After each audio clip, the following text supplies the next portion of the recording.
예수님, 사랑합니다.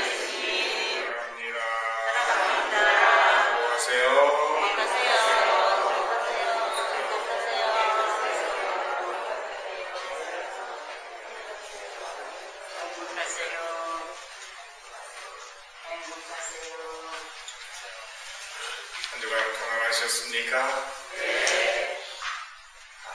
단풍이 곱게 물들어가는 아름다운 가을이 점점 깊어갑니다. 이 가을에 여러분이 아름다운 단풍을 감상하려면 밤에 가야 됩니까? 낮에 가야 됩니까? 낮에. 흐린 날 가야 됩니까? 햇살이 좋은 날 가야 됩니까? 햇살이 좋은 날. 왜 그럴까요? 아무리 단풍이 곱고 아름답다 해도 빛이 비치지 않으면 결코 아름다울 수가 없죠. 그리고 더더구나 캄캄한 밤에는 빨갛고 노랗게 물든 그 단풍들조차도 그냥 검은색으로 보입니다. 그렇다면 빛이 없는 단풍은 그 자체로 결코 아름다울 수가 없다. 이것을 우리가 깨달을 수 있으면 한 인간으로 세상을 살아가면서도 하나님 없이 내가 아름다울 수 없다는 사실을 확실하게 알아차릴 수 있으면 좋겠다 생각합니다. 우리는 오늘 전교주의 민족들의 복마를 위한 미사를 봉헌하고 있습니다. 그래서 이날 주제로 생각하면서 함께 들은 말씀은 제1독서에서 이사야 예언자가 하신 말씀대로 자, 주님의 빗속에 걸어가자. 왜 이사야 예언자가 야곱 집안아 주님의 빗속에 걸어가자 이렇게 우리를 초대했는지 알 수가 있겠죠. 어둠 속에 산다는 것은 방향과 길을 잃어버리는 것만이 아니라 자신이 어떤 존재인지도 알아차리지 못하고 또 함께 살아가는 사람들이 얼마나 소중하고 아름다운 존재인지도 바라볼 수 없기 때문에 잘못 알고 살아가는 눈먼 소용과 같은 것이다. 그렇기 때문에 빗속에 걸어갈 수 있을 때 우리는 나는 물론이고 나의 이웃과 가족과 주변 모든 것이 얼마나 소중하고 아름다운지 깨달을 수 있다 생각합니다. 그래서 빗속에 걸어가야 되는데 그 빗속으로 나만 가면 되겠느냐. 어둠 속에 있는 사람들에게 그 빛이 비칠 수 있도록 초대해야 되고 빛으로 안내하는 역할을 해야 되는 것이 우리들이다. 말하자면 물에 빠져 있는데 어떤 사람은 수영을 할 줄 알아서 헤엄을 칩니다. 근데 다른 사람은 헤엄을 못 쳐요. 근데 헤엄 잘 친다고 물에 빠진 사람이 자기만 얼른 헤엄쳐서 나와버리고 다른 사람은 허부적거리면서 살려달라고 아우성 치는데 내몰라를 하고 방치를 한다면 그 사람의 모습을 살아왔다 하더라도 결코 잘했다, 또 훌륭하다, 멋있다, 아름답다 그렇게 표현할 수 없을 것이다.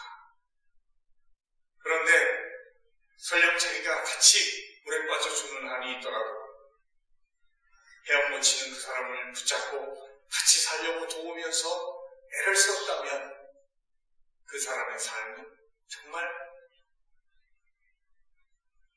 아름다운 아름답다, 고상하다, 훌륭하다 이렇게 표현할 수 있는 것이라고 생각합니다.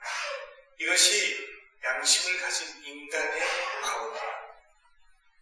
무엇이 진짜 아름다운지 어려움이 닥쳤을 때 우리는 깨닫게 됩니다.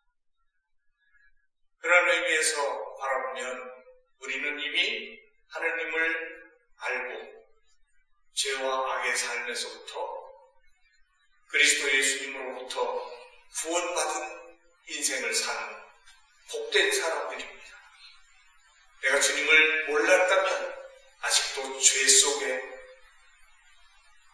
어둠 속에 갇혀서 정말 막막하게 살아가야 되고 어디로 가야 될지도 모르는 참 가련한 인생이 될 수밖에 없었을 텐데 주 예수님께서 나를 불러주시고 내 죄를 대신해서 당신이 피 흘리고 고통받고 죽으시고 그럼으로써 내 죄를 없애주시고 다시 부활하심으로써 내게 새 생명을 주셨다.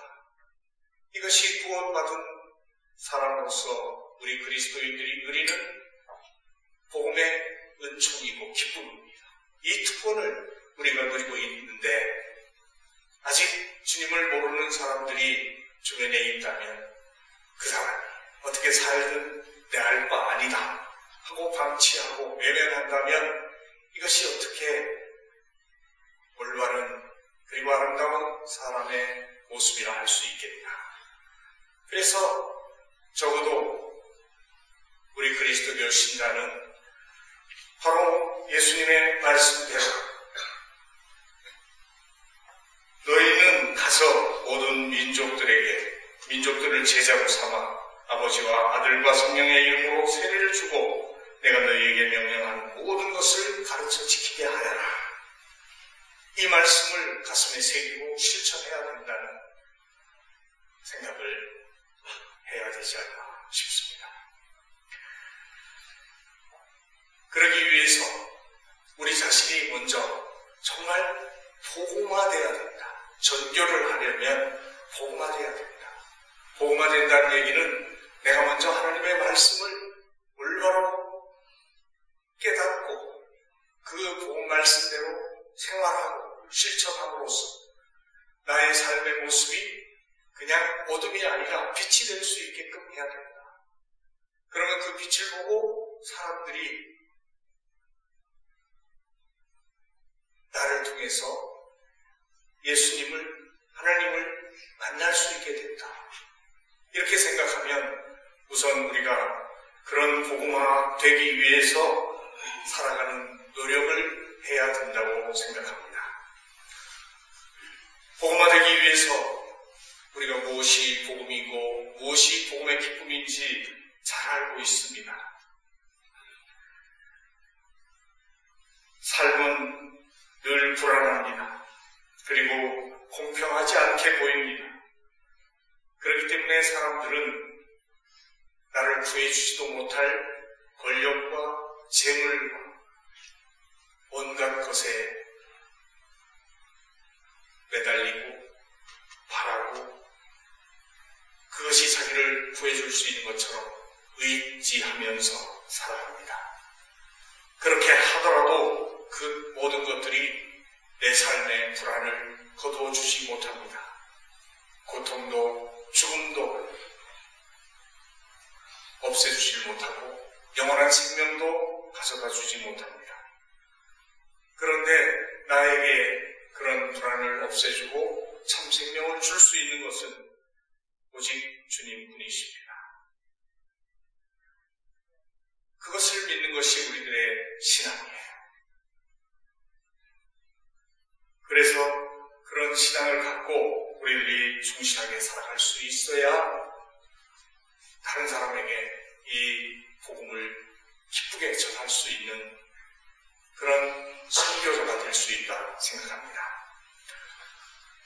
어느 고을의 추장이 자신의 후계자를 뽑기 위해서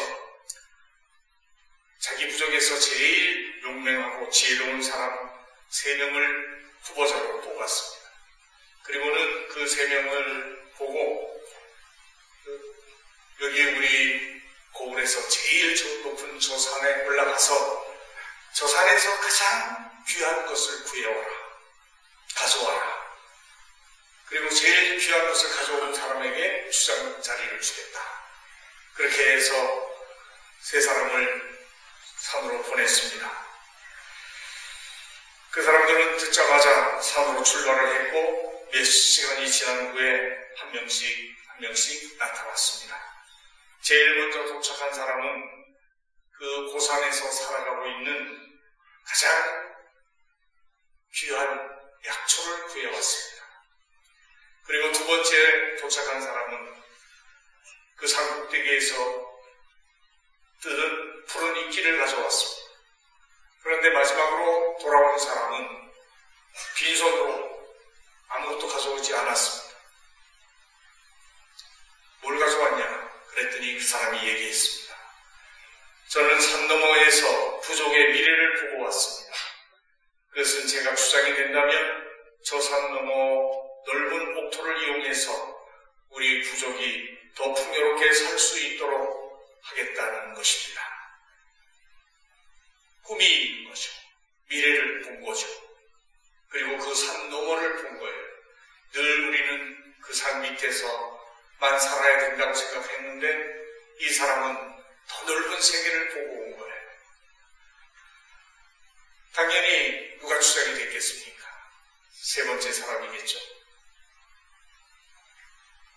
우리 그리스도교는 미래와 희망을 가르쳐줍니다. 희망을 묻는 사람들에게 그 답을 가르쳐주는 종교가 바로 우리 그리스도교다. 복음은 구원과 영원한 생명을 가르쳐주는 희망의 기쁜 소식입니다. 교회는 이렇게 세상이 갖지 못한 아주 특별한 것을 가지고 있습니다. 그 특별한 것을 누리기 위해서 그 희망을 얻기 위해서 어떻게 살아야 되냐, 이것을 예수님을 통해서 가르쳐 주셨는데 너무나 단순해져. 뭐라고 그랬습니까?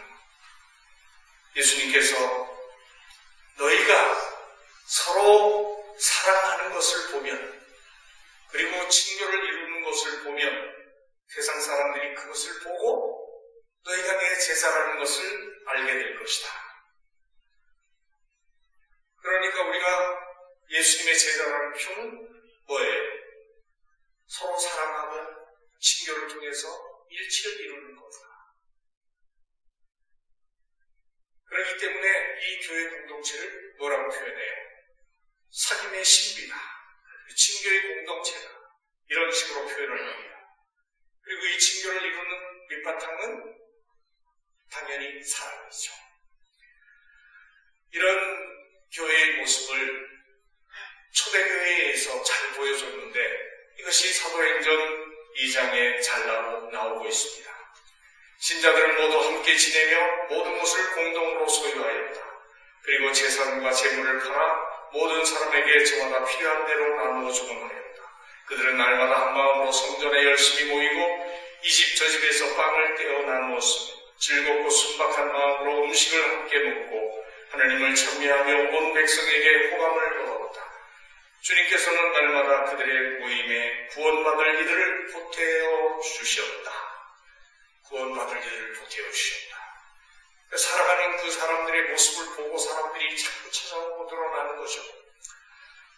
우리가 그럴 수 있는 모습이 된다면 얼마나 좋겠습니까? 그러려면 우리는 주님의 말씀대로 서로 사랑하고 친교를 통해서 일치를 이루는 아름다운 공동체가 되어야 하겠죠.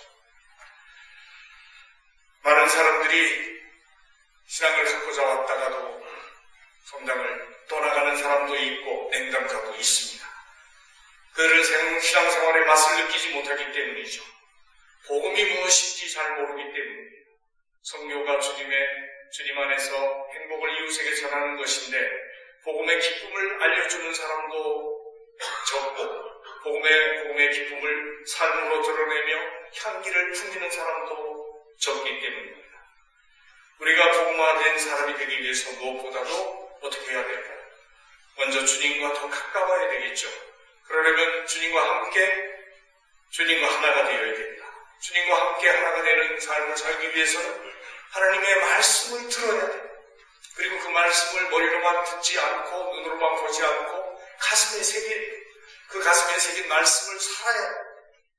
이것이 중요하죠. 그러면 여러분들이 주일마다라도 매일 미사책이 있으니까 적어도 매일 미사에 나오는 성경 말씀 한 구절만 가지고 꼭 기억하면서 하루를 살아보십시오.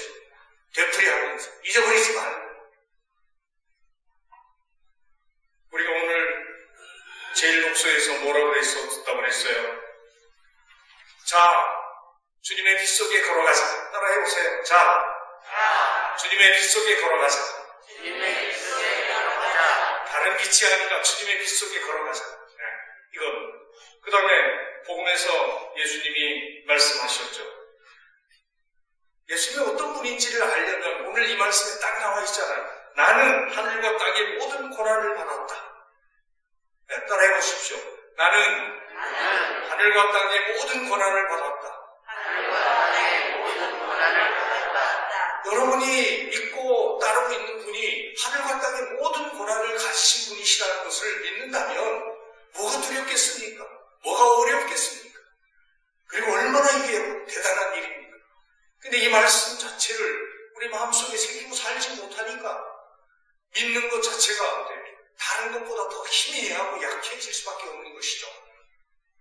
그래서 이 말씀을 여러분이 오늘 간직하고 사십시오. 그런 예수님이 또 말씀하십니다. 마지막 구절에 나오죠. 따라 한번 해보세요. 보라, 내가 세상 끝날까지 언제나 너희와 함께 있겠다. 보라, 내가 세상 끝날까지 언제나 너희와 함께 있겠다. 그래, 그분이 세상 끝날까지 언제나 나와 함께 있겠다. 야, 이거 얼마나 대단한 일입니까? 그분의 약속인데. 그런 은총을 우리가 체험하면서 그 놀라운 은총을 다른 사람에게 나누어주고 그 기쁨을 전할 수 있다는 것이 선교다. 그래서 우리가 오늘 선교주일, 복음화 주일을 지내고 있는 거예요. 그냥 마지 못해서 떠밀려서 하나 가는 의무가 아니라 이런 기쁨을 느낄 때 손을 잡아주고 함께 갈 수 있는 세상을 만드는 거죠. 여러분과 제가 이렇게 마주하고 있을 때 제가 여러분을 바라보는 시선이, 마음이 참 안쓰럽고 그러면서도 이쁘고 사랑스럽고 그러면서 여러분을 보면 좋겠습니까? 아니면 아유 꼴보기 싫어서 야단치고 그러면서 바라보면 좋겠습니다. 다르죠? 똑같은 관계입니다. 그런데 세상은 어떤 식이에요? 이렇게 마주보는 관계에서 적대 관계가 되면 극적으로 칼을 들고 싸우는, 총을 들고 싸우는, 죽이려고 하는 그런 세상. 그런 세상 속에 오늘 이사야 예언자가 말씀하시죠. 뭘 만들어요? 칼을 쳐서 보석을 만들고 창을 쳐서 낫을 만들리라. 한 민족이 다른 민족을 거슬러 칼을 쳐들지도 않고 다시는 전쟁을 배워 익히지도 않으리라. 이런 세상이 오길 여러분은 원하지 않습니까? 그런 세상을 진정으로 바라면 이 하나님의 말씀을 우리가 새기고 그 말씀대로 살아가며 살아가야 되겠죠. 그리고 우리만 살아서 되는 것이 아니기 때문에 다른 사람에게 이 말씀을 전해야 해요. 그러면 세상에 평화가 오죠. 그것을 믿는 사람이 그리스도입니다. 그래서 진리와 정의로 올바르게 사랑의 길을 걸어갈 수 있는 그런 믿음의 사람이 되기로 우리는 다짐해야 되는 것이 이 복음화 주일에 우리가 결심해야 될 약속이라 생각합니다. 이런 마음을 여러분이 가슴 깊이 새기고 이 전교주일 또 10월 전교의 달을 정말 뜻깊게 지냈으면 좋겠고 그런 각오로 세상을 한번 바꾸어 보았으면 좋겠습니다. 그런 은총을 우리에게 내려주시기를 축원합니다. 이미 사도 베드로와 바울로부터 이어져서 대대로 수많은 프란치스코 성인과 소아 테레사와 방에 있어 기도를 하면서도 선교를 할 수 있고 세상 구석구석으로 나가서 선교를 할 수 있는 프란치스코 파베리오 이런 성인들처럼 우리도 세상에 복음을 전할 수 있는 그런 은총을 주시도록 간절히 청하며 정성된 마음으로 이 사람 봉헌합시다. 잠깐 묵상하시겠습니다.